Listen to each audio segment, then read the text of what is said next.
Hello friends, তোমরা সবাই কেমন আছো? আশা করছি আল্লাহর রহমতে সবাই ভালো আছো। আলহামদুলিল্লাহ আমিও ভালো আছি।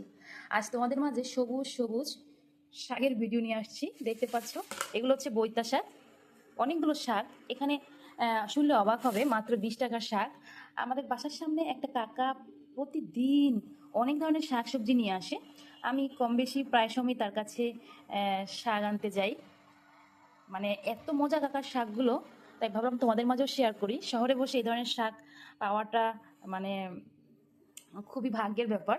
দেখতে পাচ্ছ শাকগুলো, শাকগুলো দেখলেই বোঝা যায় যে শাকগুলো অথেন্টিক। পুরোপুরি অথেন্টিক না হলেও একদম যে আহ, খারাপ তা না, কিন্তু আমার কাছে বেশ ভালো লাগে শাকগুলো খেতে। আর রান্না করার পর যখন খাই তখন কিছুটা হলে বুঝতে পারি যে না, শাকগুলো ভালোই। যেহেতু আমি গ্রামে বড় হয়েছি, আর শাক খেয়ে খেয়ে আমি হচ্ছে যে এতটা পাকা হয়েছি, পাকা বুড়ি হয়েছি, আমি শাক সম্পর্কে একটু ভালোই জানি।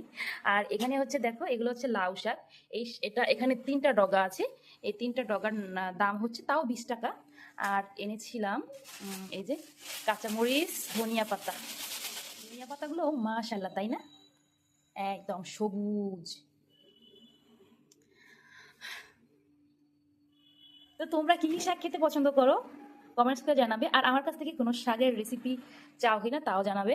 আমি অবশ্যই চেষ্টা করব। কি শাকের রেসিপি চাও আর কি শাক খেতে পছন্দ করো? বৈতা শাক এখনো খাওয়া হয়েছে কিনা তাও কমেন্টস করে জানাবে।